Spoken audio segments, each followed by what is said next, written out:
আমার নবী কান্দেন। আল্লাহর নবী বলেন, ও আবু বকর, আপনি জান্নাতের টিকিট পেয়ে কান্না করেন কেন?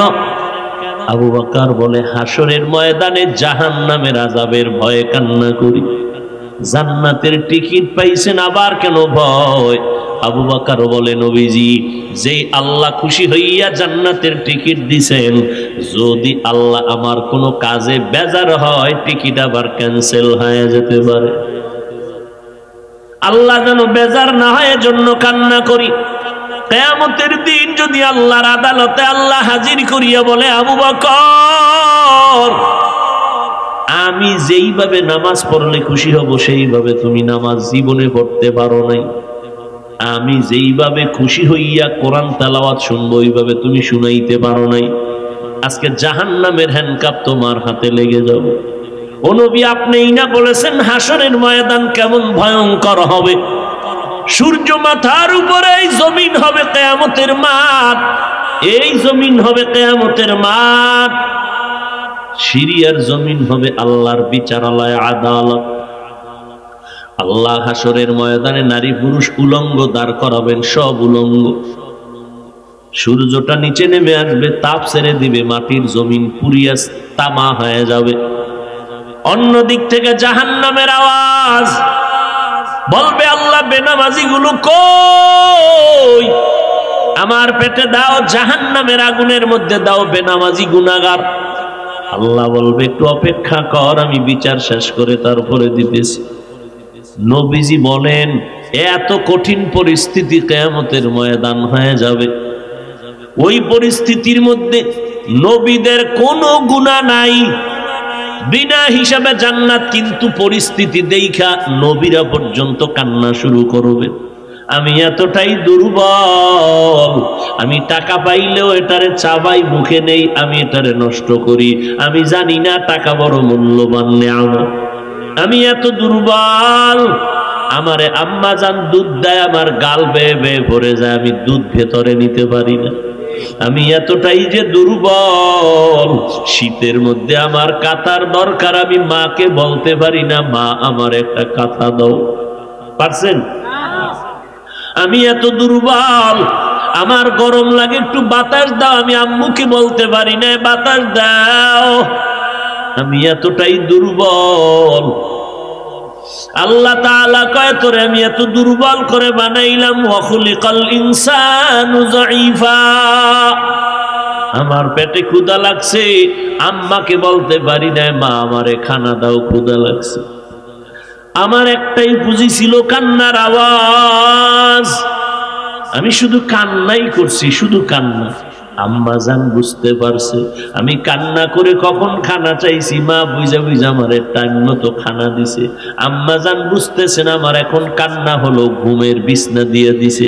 আম্মা জান আমার কান্না শুনে বুঝতে পারতেন এখন আমার বাথরুমের প্রয়োজন, আম্মা জান তাড়াতাড়ি বাথরুমের ব্যবস্থা করেছেন। আমি এতটাই দুর্বল, আস্তে আস্তে একটু বড় হয়ে গেলাম, দাঁড়াইতে পারি, আবার হইরা যাই, দুই এক কদম হাঁটি আবার পড়ে যাই। এমন আল্লাহ আমারে বানাইছে, আমার একটা দাঁতও জমিনের মধ্যে জন্মলগ্নে একটা দাঁতও দেয় নাই। নাকি আপনারও দাঁত দিয়ে দিছিল? এতটা দুর্বল।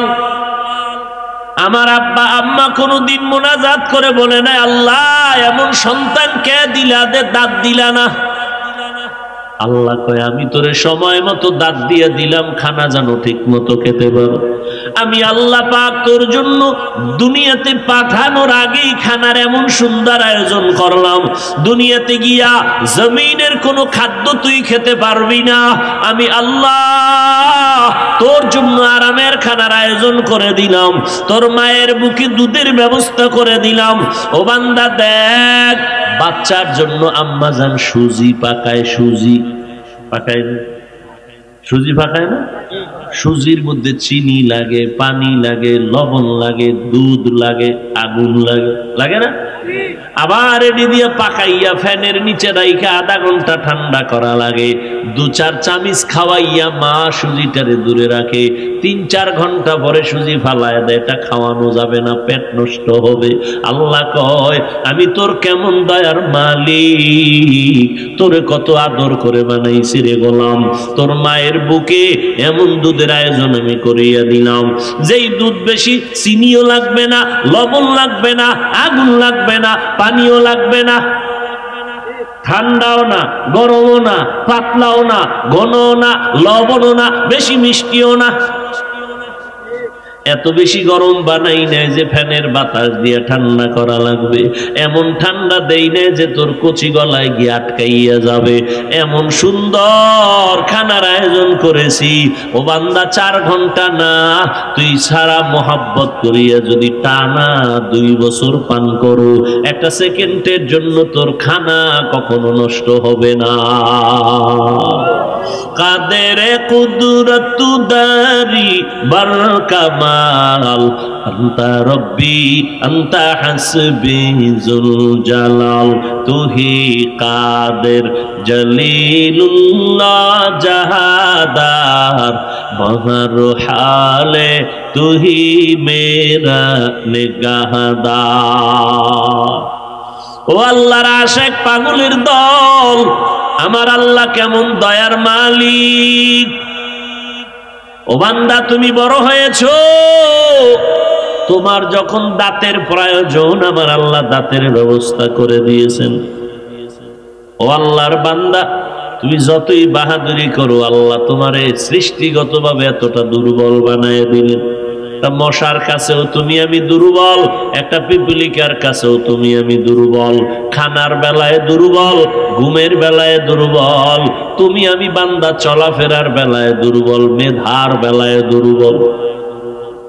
وَلَنَبْلُوَنَّكُمْ بِشَيْءٍ مِّنَ الْخَوْفِ وَالْجُوعِ وَنَقْصٍ مِّنَ الْأَمْوَالِ وَالْأَنفُسِ وَالثَّمَرَاتِ وَبَشِّرِ الصَّابِرِينَ।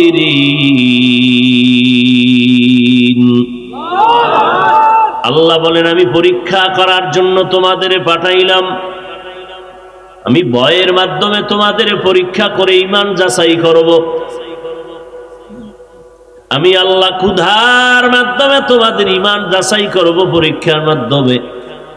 মাঝে মাঝে খানা কম দিয়ে দিয়ে দেখবো তুমি ক্ষুধার তাড়নায় আমি আল্লাহরে ভুলে গিয়া গ্রামীণ ব্যাংকে গিয়া জিব্বা বের করনি। আমি পরীক্ষা করব, দুনিয়া পরীক্ষার হল, আমি তোমার ঈমানটারে যাচাই করব, ঠিক আছে না ডাইন নাম যাইতেছে। আমি আল্লাহ তোমার জানের উপরে পরীক্ষা চাপায় দিব, ছেলে দিয়া নিয়ে যাব, মেয়ে দিয়া নিয়ে যাব। আমি যাচাই করে দেখব তুমি কতটুকু ঈমান নিয়ে আমাকে মজবুত করে মহব্বত করো। আমি আল্লাহ তোমারে ধনী বানাইয়া আবার গরিব বানায় দিব, পরীক্ষা করব সম্পদ, মাঠে ফসল বাড়ায় দিব আবার কমায় দিব, আমি তোমারে পরীক্ষা করব। আর এই পরীক্ষায় যদি পাশ করতে চাও একটা পুঁজি লাগবে, যেই পুঁজিটা না থাকলে কামিয়াব হতে পারবা না। ওই পুঁজির নাম হলো ধৈর্য। ওই পুঁজির নাম কি? ও মোবাইলওয়ালারা বন্ধ কর, মাওলায় যদি তোকে হেদায়েত দেয় মোবাইলটা বন্ধ কর। যারা বুঝে না এগো বুঝায়, নাইলে এই মোবাইলে জাহান্নামে যাবি যাবি যাবি, এছাড়া উপায় নাই। এখন মোবাইলটা ধরতে হবে, কারণটা কি আমাকে বলো তো বাবা। এই যুবক, আমি তোমার এখানে আসছি, তুমি যদি আমাকে চিনো না চিনো, এই বন্ধুরে কাছে পায়া এরপর কি অন্যদিকে ফিরে থাকে? হ্যাঁ, তোমাদের আকল নষ্ট হয়ে গেছে।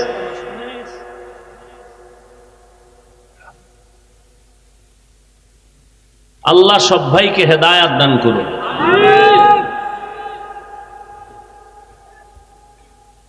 আল্লাহ, বাবায় যদি মান্নত করে থাকে তার করার কি? যে মোবাইল নিয়ে তোরে জাহান্নাম পর্যন্ত পৌঁছায় দেয়া হোক। কেমনে বুঝাইলে উম্মত আখিরাতমুখী হবে আল্লাহ ভালো জানেন। আল্লাহ পরীক্ষা দেওয়ার জন্য পাঠাইছেন, পরীক্ষায় পাশ করতে হলে একটা পুঁজি লাগবে, নাম কি বললাম? ধৈর্য।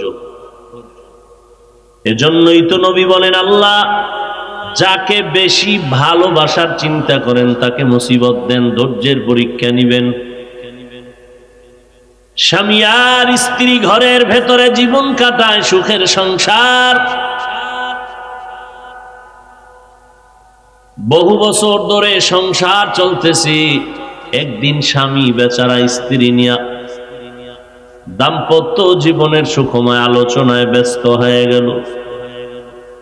স্ত্রী ডাক দিয়া কয়, স্বামী বলো তুমি আমাকে কেমন মোহাব্বত করো? বলে, কলিজা দিয়া করি, তুমি আমার জীবন, তুমি আমার মরণ। স্ত্রী বলে, পরীক্ষামূলক, আমি যদি পরীক্ষা করি পাশ করবা? স্বামী বেচারা বলে, পাশ করব। কি পরীক্ষা করবা হে বিবি? স্ত্রী ডাক দিয়া কয়, স্বামী আমার মোহাব্বতটা তোমার অন্তরে কি বদ্ধমূল আছে নি? বলে আছে। তুমি আমারে অন্ধের মতো ভালোবাসোনি? বলে ভালোবাসি। কেমন? বলে তুমি যা চাইবা তা আমি দিতে বাধ্য, তুমি আমার জীবন।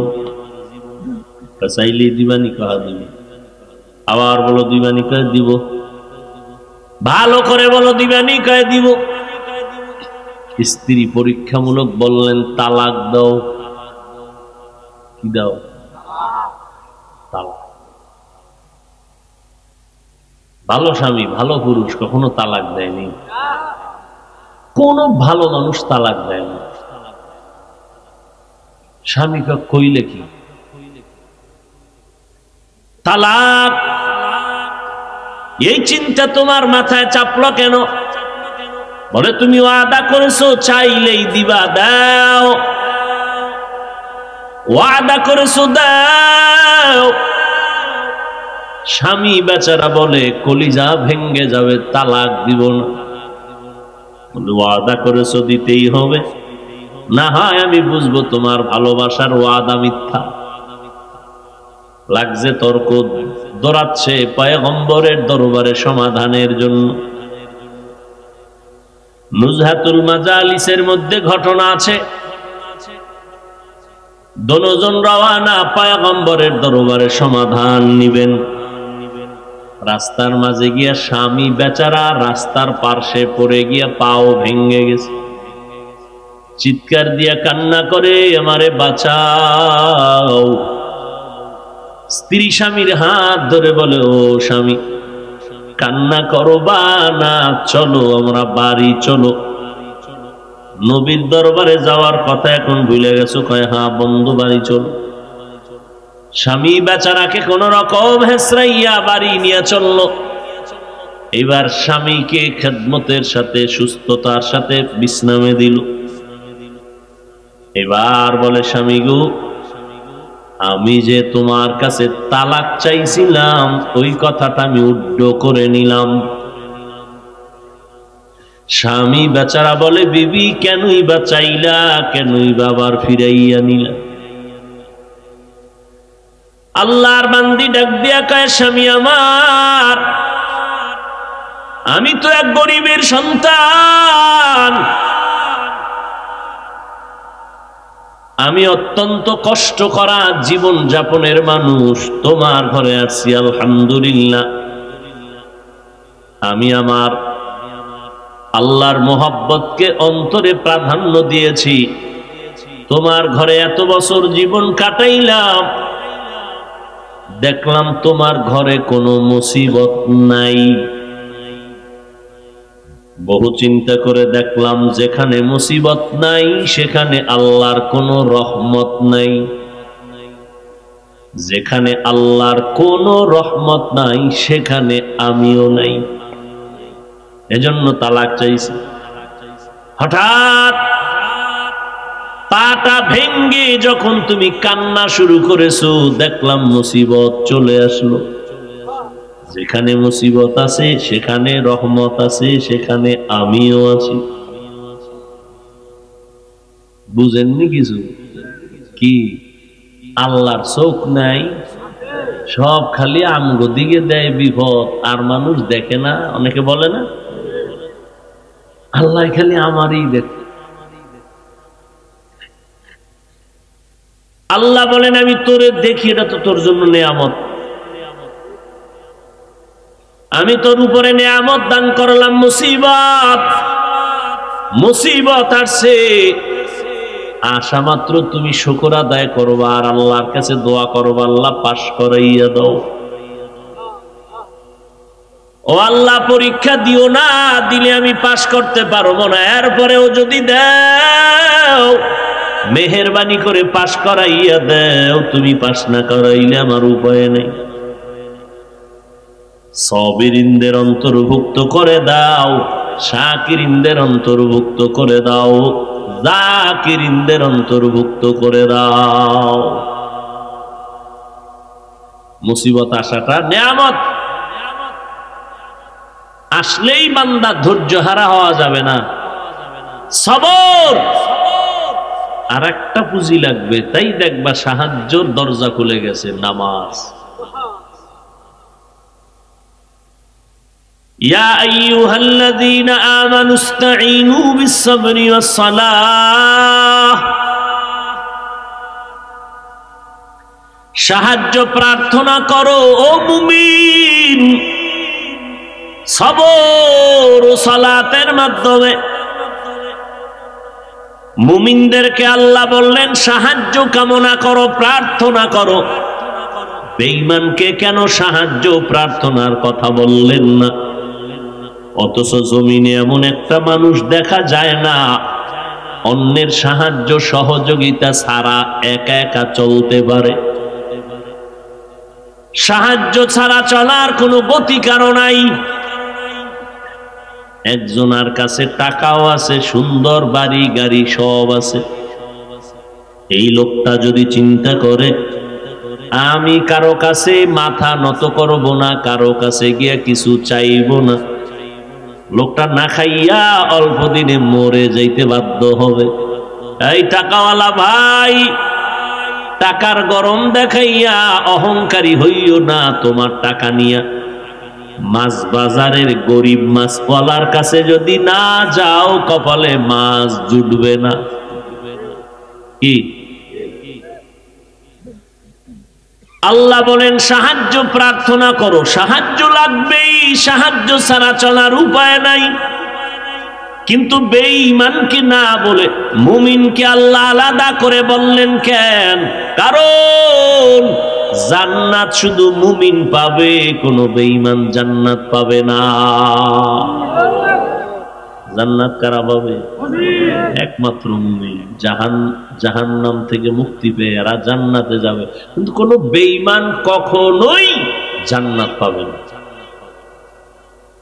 মুমিনেরাও যে জান্নাত পাবে তাও অনেক কঠিন হবে, অনেক কঠিন। বলে কেমন কঠিন? এই ভাই আপনারা বিরক্ত হলে আমি মোনাজাত দিয়ে চলে যাব, উঠা বসা করেন কেন?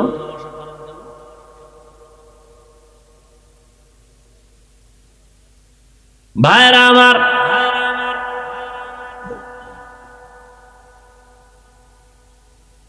মুমিনেরা যে জান্নাত পাবে তাও বড় কঠিন হয়ে যাবে। কারণ পয়গম্বর বলেন قال النبي صلى الله عليه وآله وسلم إن بني إسرائيل تفرقت على 72 ملة وتفترق أمتي على 73 ملة كلهم في النار إلا ملة واحدة قالوا من هي يا رسول الله قال ما أنا عليه وأصحابي। পয়গম্বর বলেন শ্রেষ্ঠ নবী যার মতো কোন নবী আছে নাকি? আমগো নবীর মতো কোন আমার নবী এত দামি, যেই নবীর থেকে বড় কোন পিশাব জমিনে আমার নবীর থেকে বড় মুহাদ্দিস, বড় বক্তা, বড় শাইখুল হাদিস আছে? কেউ যদি মনে মনে ভাবো যে আমার নবীর থেকে বড় বিশ্বাব মুখে, তুমি বেঈমান। কেমন মায়ার নবী আমার,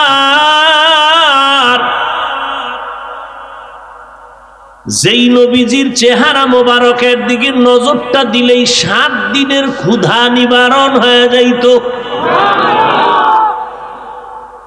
কেমন রাহমাতুল লিল আলামিন, যেই নবীর ঘাম থেকে মেশকের ঘ্রাণ আসতো। আম্মা জান আয়েশা রাদিয়াল্লাহু আনহা বলতেছেন, পয়গম্বরের ঘাম আমরা বোতলের মধ্যে ভরে ভরে রাখতাম, আর বিবাহের অনুষ্ঠান বা বড় বড় অনুষ্ঠানে নবীর ঘাম আমরা আতর হিসেবে ব্যবহার করতাম। ইমামুল আউয়ালিন আল আখিরিন বহরে সাদকা রাহমাতাল লিল আলামিন সাইয়্যিদুল কাউনাইন খাতমুল মুরসালিন আখিরামত বুদে ফখরুল আউয়ালিন। কেমন একজন নবী আল্লাহ আমাদের দান করেছেন, আমরা ওই নবীর উম্মত, যেই নবীর উম্মত জান্নাতে না ঢুকলে অন্য কোন নবীর উম্মত জান্নাতে ঢুকার কোন অনুমতি নাই। আমগো পাওয়ার কম না বেশি? এজন্য বেশি বেশি বিড়ি টানেন। হ্যাঁ, বয়ানের আগেও বিড়ি, বয়ানের পরেও বিড়ি। আল্লাহ হেদায়াত দান করুন। জিন্দেগি মে বন্দগি তু করনা হে, जिंदगी में बंदगी तू करना है, जिंदगी बे बंदगी शर्मिंदा है, दुनिया में हो दुनिया का तलबगार ना हो,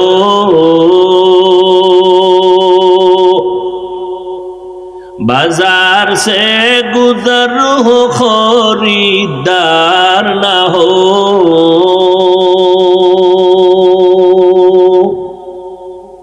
दुनिया में हो दुनिया का तलबगार ना हो, बाजार से गुजर हो खरीदार ना हो,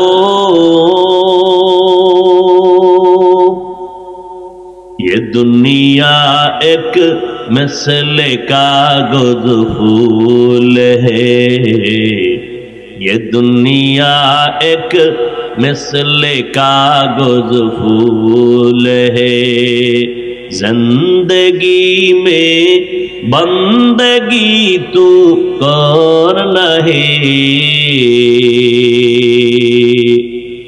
जिंदगी में बंदगी तू करना है, जिंदगी बे बंदगी शर्मिंदा है, जिंदगी बे बंदगी शर्मिंदा है। भाईरा আমার, মদিনার নবী বলেন, এর উম্মতের দল, আমার আগে একটা সম্প্রদায় ছিল, একটা জাতি ছিল বনি ইসরাইল, ইয়ারা ইয়াকুব নবীর সন্তান, ইয়াকুব আলাইহিস সালামের সন্তান এরা। ইয়াকুব নবীর আল্লাহ তাআলা তার আর একটা নাম রেখেছিলেন ইসরাইল, মানে আল্লাহর বান্দা, বানি মানে সন্তান, ইসরাইল আল্লাহর বান্দার সন্তান। ইয়াকুব আলাইহিস সালাম তার প্রথম ঘরে 10টা সন্তান, দ্বিতীয় ঘরে 2 সন্তান, ইউসুফ আলাইহিস সালাম আর বেনিয়ামিন। ইয়াকুব নবীর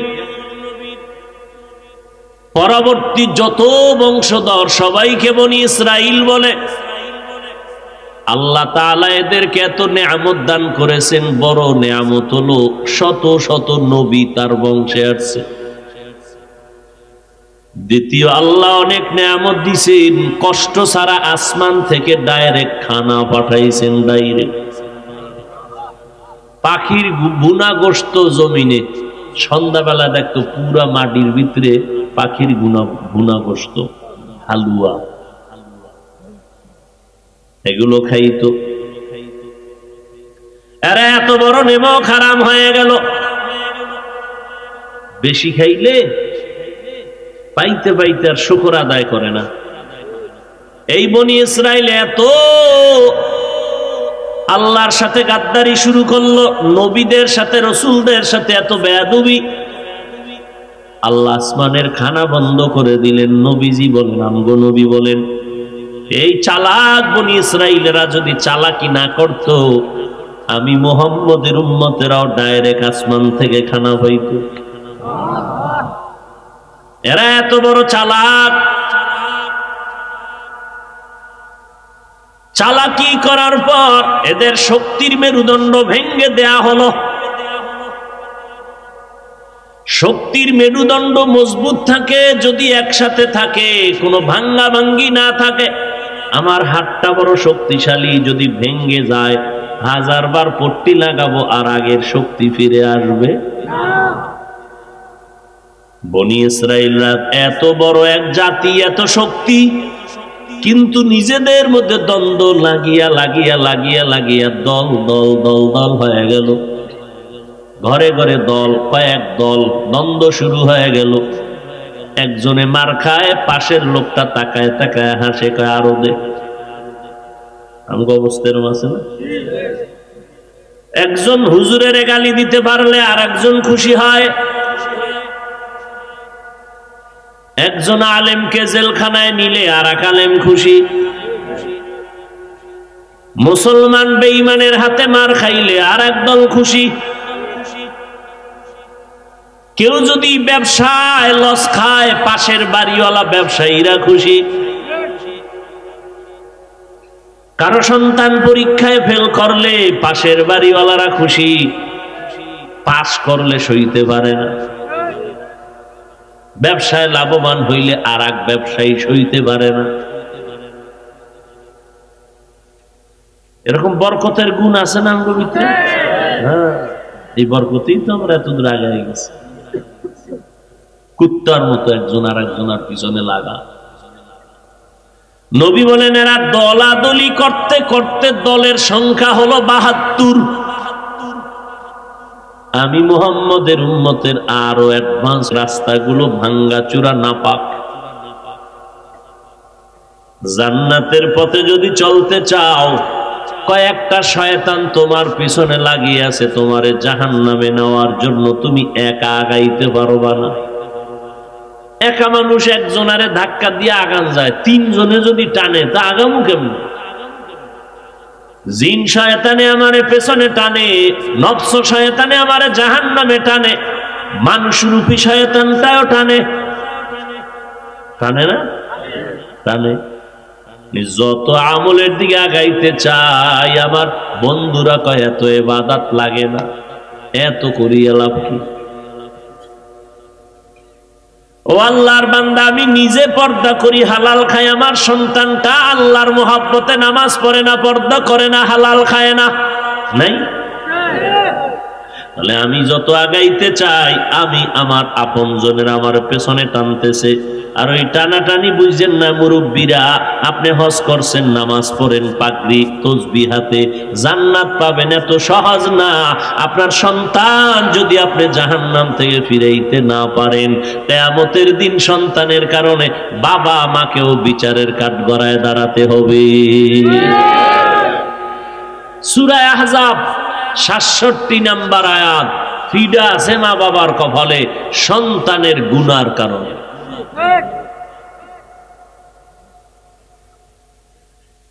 এরপরে যে আমি একটু সামনে আগাবো, আমি তো শক্তিও দুর্বল আমার, কারণ আমার আল্লাহ বানানোর সময় বানাইছেনি দুর্বল করে নাপাক পানি দিয়া। আমি এতটাই যে দুর্বল, দুনিয়াতে যেদিন আসছিলাম আমি দাঁড়াইতেও পারি না, বসতেও পারি না, শুইতেও পারি না। আম্মা জান আমারে যেইভাবে শোয়া রাখছে ওইভাবেই শুয়ে রইছি। আমার মাথার নিচে বালিশ নাই, আমি বালিশ দিতে পারি না। আমি চিনি না আমার মা, আমার আব্বাকে, আমার আপনকে, আমার দুশ্মনকে আমি চিনি না। আগুন পাইলে হাত দেই, আমি জানিও না যে আগুনে আমার হাত পুড়ে যাবে। আমি এতটাই দুর্বল, আমি টাকা পাইলেও এটারে চাবাই, মুখে নেই, আমি এটারে নষ্ট করি। আমি জানি না টাকা বড় মূল্যবান নেয়ামত। আমি এত দুর্বল, আমারে আম্মা জান দুধ দেয়, আমার গাল বেয়ে বেয়ে ভরে যায়, আমি দুধ ভেতরে নিতে পারি না। আমি এতটাই যে দুর্বল, শীতের মধ্যে আমার কাঁথার দরকার, আমি মাকে বলতে পারি না মা আমার একটা কাঁথা দাও। পারছেন? আমি এত দুর্বল, আমার গরম লাগে একটু বাতাস দাও, আমি আম্মুকে বলতে পারি না বাতাস দাও। আমি এতটাই দুর্বল। আল্লাহ তাআলা কয় তোরে আমি এত দুর্বল করে বানাইলাম। ওয়া খুলিকাল ইনসানু যায়ীফা, আমার পেটে ক্ষুধা লাগছে, আম্মাকে বলতে পারি না মা আমারে খানা দাও, ক্ষুধা লাগছে। আমার একটাই পুঁজি ছিল কান্নার আওয়াজ, আমি শুধু কান্নাই করছি, শুধু কান্না। আম্মা জান বুঝতে পারছে আমি কান্না করে কখন খানা চাইছি, মা বুঝা বুঝা আমার টাইম মতো খানা দিছে। আম্মা জান বুঝতেছেন আমার এখন কান্না হলো, ঘুমের বিছনা দিয়ে দিছে। আম্মা জান আমার কান্না শুনে বুঝতে পারতেন এখন আমার বাথরুমের প্রয়োজন, আম্মা জান তাড়াতাড়ি বাথরুমের ব্যবস্থা করেছেন। আমি এতটাই দুর্বল, আস্তে আস্তে একটু বড় হয়ে গেলাম, দাঁড়াইতে পারি আবার হইরা যাই, দুই এক কদম হাঁটি আবার পড়ে যাই। এমন আল্লাহ আমারে বানাইছে, আমার একটা দাঁতও জমিনের মধ্যে জন্মলগ্নে একটা দাঁতও দেয় নাই। নাকি আপনাকে দাঁত দিয়ে দিছিল? এতটা দুর্বল। আমার আব্বা আম্মা কোনদিন মুনাজাত করে বলে নাই আল্লাহ এমন সন্তান কে দিলা দে দাঁত দিলা না। আল্লাহ কয় আমি তোরে সময় মতো দাঁত দিয়ে দিলাম, খানা জানো ঠিক মতো খেতে পারো। আমি আল্লাহ পাক তোর জন্য দুনিয়াতে পাঠানোর আগেই খানার এমন সুন্দর আয়োজন করলাম, দুনিয়াতে গিয়া জমিনের কোনো খাদ্য তুই খেতে পারবি না। আমি আল্লাহ তোর জন্য আরামের খানার আয়োজন করে দিলাম, তোর মায়ের বুকে দুধের ব্যবস্থা করে দিলাম। ও বান্দা দেখ, বাচ্চার জন্য আম্মা জান সুজি পাকায়, সুজি পাকায় না, সুজি পাকায় না? সুজির মধ্যে চিনি লাগে, পানি লাগে, লবণ লাগে, দুধ লাগে, আগুন লাগে, লাগে না? আবার এটি দিয়ে পাকাইয়া ফ্যানের নিচে রাইখা আধা ঘন্টা ঠান্ডা করা লাগে। দু চার চামিচ খাওয়াইয়া মা সুজিটারে দূরে রাখে, ৩-৪ ঘন্টা পরে সুজি ফালায় দেয়, এটা খাওয়ানো যাবে না, পেট নষ্ট হবে। আল্লাহ কয় আমি তোর কেমন দয়ার মালিক, তোরে কত আদর করে বানাইছি রে গোলাম। তোর মায়ের বুকে এমন দুধের আয়োজন আমি করিয়া দিলাম, যেই দুধ বেশি চিনিও লাগবে না, লবণ লাগবে না, আগুন লাগবে না, পানিও লাগবে না, ঠান্ডাও না, গরমও না, পাতলাও না, ঘনও না, লবণও না, বেশি মিষ্টিও না। এত বেশি গরম বানাই নেয় যে ফ্যানের বাতাস দিয়ে ঠান্ডা করা লাগবে, এমন ঠান্ডা দেই নেয় যে তোর কচি গলায় গিয়ে আটকাইয়া যাবে। এমন সুন্দর খানার আয়োজন করেছি। ও বান্দা 4 ঘন্টা না, তুই সারা মোহাব্বত করিয়া যদি টানা 2 বছর পান করো, একটা সেকেন্ডের জন্য তোর খানা কখনো নষ্ট হবে না। কাদেরে কুদরত দারি বরকামাল, আন্তা রব্বি আন্তা হাসবি যুল জালাল, তুহি কাদের জলিলুল্লাহ জাহাদার, বহর হালে তুহি মেরা নিগাহদার। ও আল্লাহর আশিক পাগলের দল, আমার আল্লাহ কেমন দয়ার মালিক। ও বান্দা, তুমি বড় হয়েছো, তোমার যখন দাঁতের প্রয়োজন আমার আল্লাহ দাঁতের ব্যবস্থা করে দিয়েছেন। ও আল্লাহর বান্দা, তুমি যতই বাহাদুরি করো আল্লাহ তোমারে সৃষ্টিগতভাবে এতটা দুর্বল বানায় দিলেন। একটা মশার কাছেও তুমি আমি দুর্বল, একটা পিপিলিকার কাছেও তুমি আমি দুর্বল, খানার বেলায় দুর্বল, ঘুমের বেলায় দুর্বল, তুমি আমি বান্দা চলাফেরার বেলায় দুর্বল, মেধার বেলায় দুর্বল। ঢাকা চিড়িয়াখানা লেখা আছে একটা বাঘের দৈনিক খানা 17 কেজি গোশত। কয় কেজি? আপনাদের এদিকে আসেনি কোনো খাদক 3 বেলায় 17 কেজি মারবে? না পারলেও টানাটানিটা তোর কম করে নাই, যত মামলা হামলা তো পেট মোবারকের জন্য। রমাজানে আইতেছে না, রমাজান দেখবেন বেরোজাদারের ভিড়ের কারণে রোজাদার ইফতারি হয় না, আছে না নাই? মসজিদে মসজিদে ইফতারির আয়োজন, গিয়ে দেখবেন আজানটা দেওয়ার আগেই বেরোজাদার আজান দিবে, আরো 5 মিনিট পরে বই বই একটা একটা বুট মারে, মুখের মুখে একটা মুড়ি মারে। কি আছে না? কি আজান হয় নাই, তুই যে বুট খাইতেছ? না আমরা তো বুঝেন না হুজুর, আব্বাও রয় নাই, আমরাও রোজা রাখি, তা তুই ইফতারি খাস কেন? ও আজান দেওয়ার যখন একটা মাইকে বাড়ি মারছে ঠুস করে, এবার মুখ বইরে দিছে। রোজাদার খা কেউ ভাই আজান দান খায় এক্ষুনি দিবে, কোনো টেনশন নেই। এমন খাওয়ান শুরু করছে, ও তো খাদক হয়ে বইছে। আমি রোজাদার যখন ইফতারি সামনে নিয়ে বসছিলাম, সারা দিনের পিপাসা, 10 জনের ইফতারি এক জায়গায় জমা, 10 গ্লাস শরবত সামনে, 10 প্লেটে কত কিছু দিছে। ইফতারির আগ মুহূর্তে মনে চাইছিল 3-4 জন উঠে গেলে কতই না ভালো হইতো, কি তাহলে আমি পাইতাম। 10 জনের যা দিছে তো আমার একাই লাগে। কিন্তু আল্লাহর কুদরত, যখনই বান্দা আযানটা দেওয়া মাত্র আল্লাহুম্মা লাকা সুমতু ওয়া আলা রিজকিকা আফতারতু বলিয়া যখন বিসমিল্লাহ বলিয়া শরবতটা টান দিছে, 1 গ্লাস শরবত খাওয়া মাত্র ধাক্কা লাগে গেছে, 1 প্লেটের বুট মুড়িও খাওয়ার তোর আর ক্ষুধা নাই, ক্ষুধা নাই। 1 প্লেটটা রয়ে গেছে, রইতে রইতে 3-4 জনের ডা রয়েছে, ওই যে আজানের আগের খাদক গুলো এডি খাইতেছে। এরা কোন রকম 2-4 মুঠ খাইয়া নামাজের একামত দাঁড়ায় গেছে। নামাজ পড়ে সালাম ফিরাই দেয়, খাদকের এখনো খায়। কিরে ভাই রোজা রাখস না? বুঝলাম নামাজ খায়, নামাজও বাদ, আব্বাও ভরে না আমরাও ভরি না।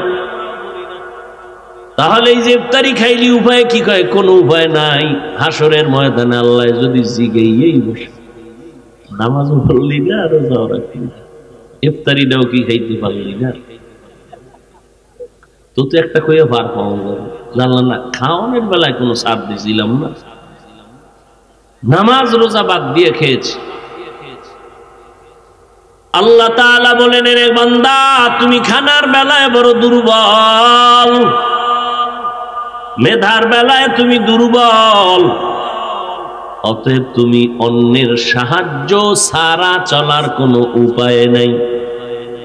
এখন তুমি কার সাহায্য নিবা? আমি যদি আপনাদের জিজ্ঞাসা করি, সবাই 2 হাত উঁচু করে বলবেন আল্লাহর নিব। আমি জিজ্ঞাসা করব না, কারণ আপনার কথার সাথে কাজের কোনো মিল নেই। আপনি এখানে বসে বলবেন আমার আল্লাহর থেকে সাহায্য নিব। যদি আল্লাহর থেকে সাহায্যই চাইতেন তাহলে কেন নামাজ পড়বেন না, কেন রোজা রাখবেন না, কেন নবীর তরিকায় চলবেন না, কেন আপনার ঘরের দরজায় হারাম টাকার ব্যানার লাগানো, কেন আপনার দোকানটা হারাম টাকায় চলে, কেন আপনার বিল্ডিংটা হারাম টাকায় উঠানো, কেন আপনার বিবির নামটা সুদের খাতায় লেখানো, কেন আপনি লোন উঠাইয়া এরপরে চলতেছেন? সুদের খাতায় নাম থাকলে নামাজ হবে না, রোজা হবে না, কোনো আমল হবে না। 24টা ঘন্টার সেকেন্ডে সেকেন্ডে সেকেন্ডে 24 ঘন্টা যেই মহিলারা সুদের সাথে জড়িত, জন্মদাতা বাবার সাথে জিনার গুনাহ লেখা হয়। আর যেই পুরুষেরা সুদের সাথে জড়িত, গর্ভধারিণী মায়ের সাথে জিনার গুনাহ লেখা হয়। কত বড় মারাত্মক! ও আল্লাহর বান্দারা, এই অবস্থায় কয়দিন দুনিয়াতে বাঁচবেন? মরা তো লাগবেই। আল্লাহ পাক রব্বুল আলামিন বলেন, রে মানুষ, এত নেয়ামত আমি দিলাম, তুমি শুকর আদায় করো বা 5 বেলার নামাজ পড়বা। আমি আল্লাহ বলি নাই সব পাগড়ি বান্ধিয়া হুজুর হইয়া যাও, আল্লাহ এটাও বলে নাই। ও ব্যবসায়ী ভাইরা ব্যবসা করো, ও চাকরিজীবীরা চাকরি করো, লেখাপড়া করেনেওয়ালারা স্কুল কলেজে পড়তেছো, পড়ো, কোনো বাধা নাই। ব্যবসা করো, বাধা নাই। চাকরি করো, বাধা নাই। 24টা ঘন্টা দিয়া রাত আর দিন আমি প্যাকেট করে দিলাম তোমার জন্য। এই পুরা 24 ঘন্টার ভেতরে 22 ঘন্টা সময় তুমি তোমার কাজে ব্যবহার করো। বাকি থাকলো কয় ঘন্টা? মাত্র 2টা ঘন্টা তুমি আল্লাহর পথে ব্যয় করবা তোমার জন্য, তোমার কল্যাণের জন্য। কয় ঘন্টা?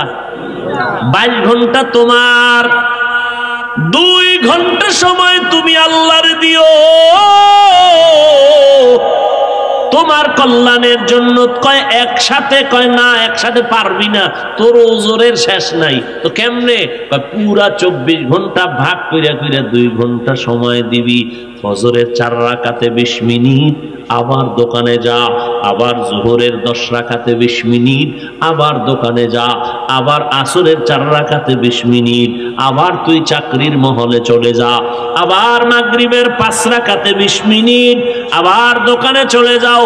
আবার এশার 9 রাকাত নামাজে 20 মিনিট দিয়ে ঘরে যাও। সন্তানের হক আদায় কর, স্ত্রীর হক আদায় কর। আবার ঘুম থেকে উঠিয়া 20 মিনিটের জন্য অজু বানাইয়া 4 রাকাত নামাজ পড়বি। এই পুরা 24 ঘন্টার ভিতরে 20 মিনিট 20 মিনিট করিয়া ফাঁকে ফাঁকে তুই আল্লাহরে সময় দিয়া নামাজ পড়বি। তোর ব্যবসাও চলবে, চাকরিও চলবে, লেখাপড়াও চলবে। এই 2টা ঘন্টা যখন তুই নামাজের মধ্যে কাটাবি, তোর পুরা 24টা ঘন্টা আমি আল্লাহ নেকের পাল্লায় ওজন দিয়া দিব।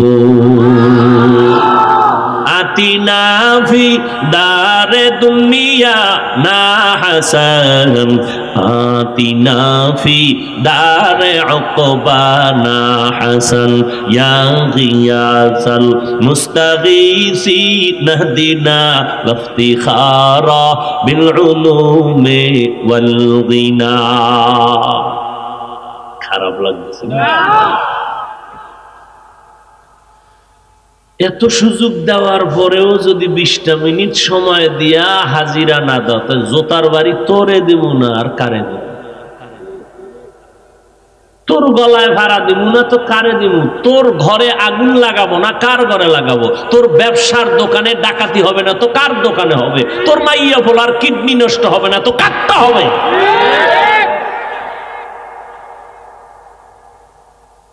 খাইতেছ আমার দেওয়া পানি, তোর বাপে দিছে পানি? দোকানে যাবি, ভাই বইরে যাই পানি দাও, 5 টাকা দাও 1 গ্লাস। ডাব খাইবা 100 টাকা। আর আমি আল্লাহ crore crore crore ton million trillion billion পানি দিয়ে দিলাম ফ্রি, খা। কোন বিল দেওয়া লাগে আল্লাহরে? সূর্যের আলো তোরে ফ্রি দিয়ে দিলাম, তুই ব্যবহার কর। দুনিয়াওয়ালারা যন্ত্র দিয়া সূর্যের আলোকে ধইরা এরপরে সৌর বিদ্যুৎ দেয়, বিল নেই। আল্লাহ কয় আমি তোরে সূর্যের আলো দিয়ে দিলাম ফ্রি, কোনো বিল নেই। তোমার শ্বাসকষ্ট, তুমি হসপিটালে গিয়া নাকে পাইপ লাগাইলা, অক্সিজেনের বিল উঠলো 2 ঘন্টা, এত 1000 টাকা। আল্লাহ কয় আমি তোরে আজীবনের জন্য বাতাসটা ফ্রি করে দিলাম, কোনো বিল রাখি নাই। আমি আল্লাহ তোর জন্য পানি দিলাম ফ্রি, বাতাস দিলাম ফ্রি, সূর্যের আলো ফ্রি, চাঁদের আলো ফ্রি। ও বান্দা, আমি আল্লাহ তোর জন্য সব ফ্রি দিয়ে দিলাম। বান্দা বাড়ি করতেছো, বালু দিলাম ফ্রি, বালু। কি এ বালু সাগরের থেকে আনে ফিরি, এই না আমগো জবাই করে, কথা ঠিক না? ভাইরা আমার, আল্লাহ কি দিছেন এটি সারা জিন্দিগি গুনিয়েই শেষ করতে পারবেন না। আল্লাহর মতো দয়াময় আর কে আছে? আম্মা আমারে কিছু দেয় নাই, আব্বাও কিছু দেয় নাই, কেউ দেয় নাই, আল্লাহ যা দিছিল এটারে টাইনে নিয়ে গেছে।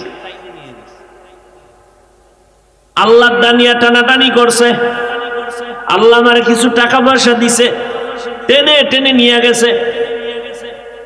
আল্লাহ আমাকে সন্তান দান করেছেন, অনেকে উপকার না করে সন্তানের ক্ষতি করার প্রচেষ্টা করেছে, অপচেষ্টা করেছে। ভাইয়ের ঘরে ভাই ডাকাতি করে, স্বামী স্ত্রীকে জবাই করে, স্ত্রী স্বামীরে জবাই করে, সন্তান মা বাবারে জবাই করে। আল্লাহর দেওয়াটা নিয়ে যাইব, বাবারে মাইরে টাকা পয়সা নিয়ে যাবে।